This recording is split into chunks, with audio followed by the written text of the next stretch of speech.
741. Let's get on Catherine Castro of the Guam Chamber of Commerce. Man, Kathy, you should come back on Monday because I heard from a little bird that we're getting some raising canes. Oh, yeah. Awesome. Yeah, We're excited that they're opening up, and they're excited that they're opening up. So good for Guam. yeah. Is that kind of an indicator, maybe, for a big national franchise like that to kind of wade into our waters, given everything that's happened over the last year? Mhm. I think that, there's every time a new business opens on Guam is always a good thing, right? And when people take a chance and make an investment here, it's always a good sign. Guam, pre-pandemic, has been a great place to open your business, has been a great place to invest. And we're going to continue to push Guam as a great place to do business, even post pandemic, especially post pandemic, because guess what? We are, almost at half for vaccination. So kudos to our population. And I think that the governor is going to get, what she's hoping for, and we'll see that maybe that herd immunity comes sooner than later. Mhm. Right, and so we played an interview with Dr. Cabrera earlier, and to get Yes. the path to half the reopen island May 1st. But he said that that doesn't necessarily mean we'll be going into PCOR 4. Uh, Right. and it looks like the real finish line would be the legendary herd immunity, right? The Right. unicorn of this pandemic. Yeah. And that I comes know. with 80% vaccination. So, Kathy, when you hear things like that and you kind of think like we're all running towards this finish line that they Mhm. keep moving, right? So right now we're Yeah. just like, God, May 1st, reopen, everybody get vaccinated, and then come to find out that's not even going to be P Core 4. What? We got to do I know. more? Oh my God. So is it Yeah. disheartening at all to think that, God, we got to get to May 1st and then to find out it's not even going to mean 100% occupancy, Mhm. because we're still going to Yes. have to go 30 more percent vaccination? Dude. I know. I know. We have all been living this together, and we have been disappointed together. Um, you know, it's graduation time and everybody wants to celebrate these great accomplishments of our youth. You know, we're going through confirmations, right? There's so much family time and celebration that has been put on the back burner: weddings, anniversaries, birthday milestones. Even the chamber, we put our gala on hold and we celebrate our businesses for the service time that they've been on Guam and servicing our community. And so, when you hear that, you've got this big giant ballroom, right? That the capacity is maybe, 600 packs. And you're thinking, wow, we could put 50% in there. And there's a stop. There's like, sorry, you can only have 50 people in that room of 600 packs. And we're like, what?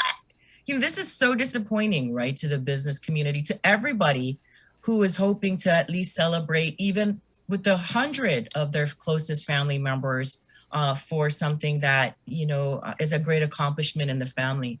So we're really, really pushing, to uh, have the folks that make these decisions to reconsider, these things, at least to follow the guidelines that they've set for restaurants, right? So if you're gonna set these same guidelines for restaurants, can't we set these same guidelines for banquet opportunities? And this way we help our community, because our hotels can hire back the folks that they have had to unfortunately put on some kind of furlough, or have reduced hours, significantly reduced hours. But if we can get that back up, we can see more money turning in this economy, right? Going back to your question about, what do we do about the increase of the positives, right? We were talking a little bit about that just before we came on the Mhm. air. And I think that really, I think the community is doing a fantastic job. And as Dr. Cabrera had mentioned, these folks have been identified in quarantine. And we have to do what we need to do, which is continue to be sanitary. And this is something, gosh, you know what? We've been growing up. We've had the flu season. What is the one thing that everybody says? Stay home when you're not feeling good. Wash your hands. Keep clean, right? And so this is something that we have, had an eye-opening experience with the pandemic, right? So let's continue to stay the course and maintain that sanitary protocols that we've put in place. Well, Kathy, I got a question for you because it seems like, not just from the chamber's perspective, but, like across industry on Guam that, the narrative is becoming, we're armed now with 14 months of knowledge. And whereas before, everybody was saying, we don't know what life is going to be like from one day to the next. So in your leadership position, how do you motivate your membership and be encouraging and pass down wisdom, to a membership where you have, members of our community who are known for their decision making and strategic thinking and big visions and pragmatism and, that whole private sector approach. And how do you basically say, okay, hopefully things are going to get better, and this is why you have to stay the course and maintain it, aside from the balance sheet and everything like that. This is how, we all need to be strong. Like, how do you marshal that message to them? Well, what's great is that I get to work with all of these great businesses that are working it, that are experiencing it, and they have all of that knowledge and expertise at their fingertips, right? So we work together, we work collaboratively. And I think that, when we work together, not only just the chamber membership, but we work together with GHRA, we work together with the Contractors Association. And I think that that's key, right? You work together with the public health folks, you work together with the GVB folks. And really, we can't work just as an individual organization. I think we have to work collaboratively, especially with this pandemic.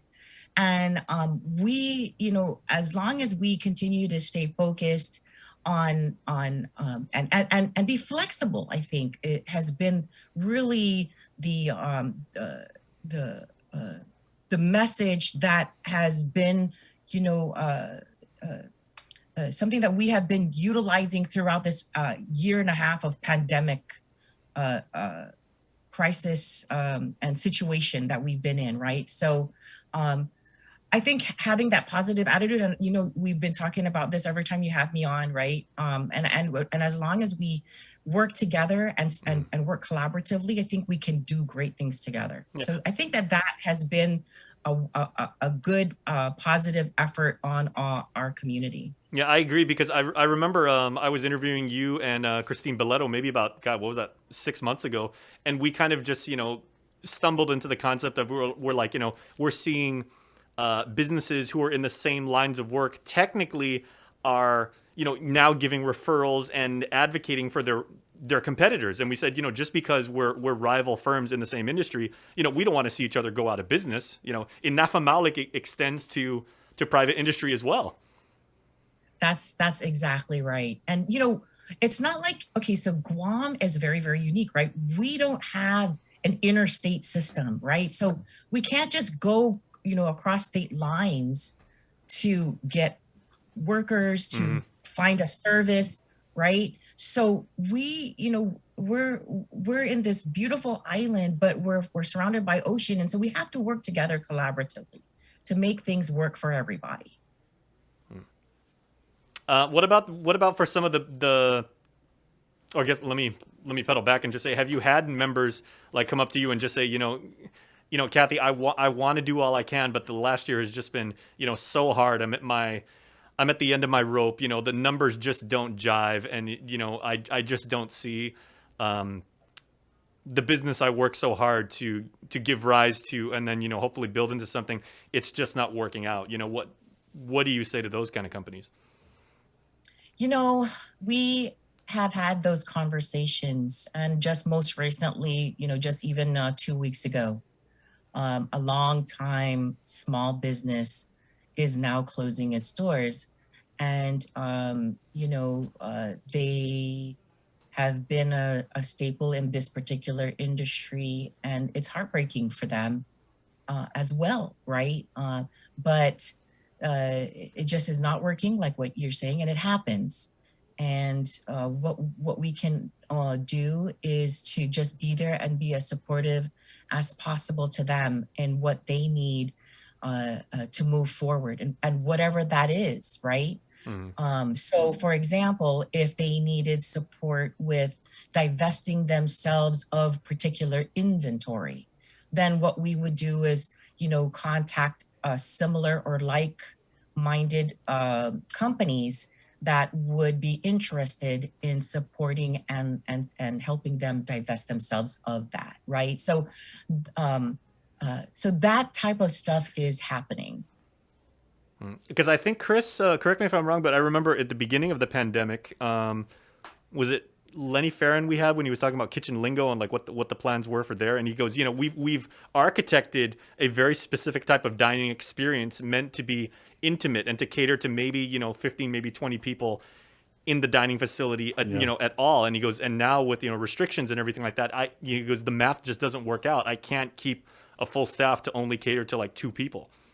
And he goes, and that's just the long and the short of it. And he goes, I wouldn't be a good business person if I didn't, address the very brutal truth of that. But hopefully Exactly. those kind of cases are hopefully not as common as they were in the beginning now, Kathy. Well, I know that here we are, right? We're at the cusp of something good, right? We're seeing this light now, right? And so, there's some people that are saying, oh yeah, our members are, our customers are saying, hold on for a little while longer, right? But, there's just so much that anybody can handle, right? And when, you don't want to get yourself in too much debt, so you just have to be able to know when to let go. And then, and look at what next steps are as we continue to recover, as the island economy continues to recover. And then perhaps, something new will come out of whatever it was that was lost, right? So the one thing that we have seen is that there's going to be less, there's contactless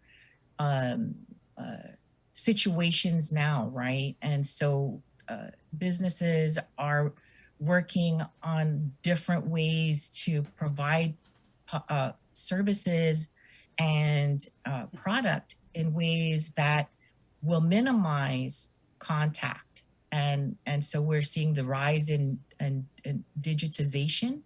We're seeing the need for a workforce that will support that particular infrastructure. And we're working with the educational the educational folks, right? The trade academies, the schools, and try to pivot or try to reskill and work with our education in the K through 12 and help them to understand what the workforce of. I guess it is kind of like you said, light at the end of the tunnel, and it is very inspiring that even though we have these maybe uncomfortable restrictions still today, I mean there is a lot of opportunity that abounds right now. Yeah, that's exactly right. Like jobs, right, Catherine? Are a lot of people looking for people? There's some jobs out there that. Man, I tell you, can I just ask everybody to please, if you're if you're able-bodied and you have some, great talent, and I know that we have great talent out there, let's get into our jobs. There's so much jobs available, Chris. If you take a look at even our website, the Chamber's website, we have a job posting section. It's just real easy to look for. Yeah. There's so much jobs available. So if we can encourage as many people to go out there and share their talent, and be able to get and encourage more people to do that, because come September, that federal dollars are not going to be available. So we want to already uh, uh, uh, place our folks in a good place. We don't want to have this cliff, on October 1. We want to be able to place everybody and have them in the workforce already before it's too late. Right. Yep, it's just that PUA though, Catherine. They're on that PUA. But we did have there was two UOG. There was a job fair, 2-day job fair at UOG, and again, like Catherine said, Yep. you go on their website. They got job postings. I want to thank you for coming on here, Catherine, as we're against the top of the hour. Anything in closing that you want to add? I just want to say thank you so much to the community. Everybody has just been doing a fantastic job. We're ready to open. We're all getting together. I might not be at the main areas of Tumuning or Tumon, but I'll be in my place at Dededo picking up trash and putting things away. And I think that's what, if everybody does their part in their own special areas of our island, we're going to do well. So thank you so much for everybody doing their part. Mm-hmm. Thank you, Catherine. Thanks, Kathy. Take care, guys. See you. Have a wonderful day. All right, there you go. Catherine Castro, Guam Chamber. Yeah, check some of those jobs out, guys. Yeah, so the job fair started, the virtual job fair at UOG started on Wednesday, continues today, I believe. And yeah, you've got hireguam.com. Dave Delasola is telling us, there's like apprenticeship programs. You can up your skill set. Right on. Get ready. Yeah, there's a ton of jobs out there. It's a funny story. My son just got a job. He was working, and then the grades started to hurt a little bit. So I was like, yeah, you got to quit that. And so grades are back up. But he got a job at a certain fast food. I'm not going to name it, but lasted 2 hours on the job.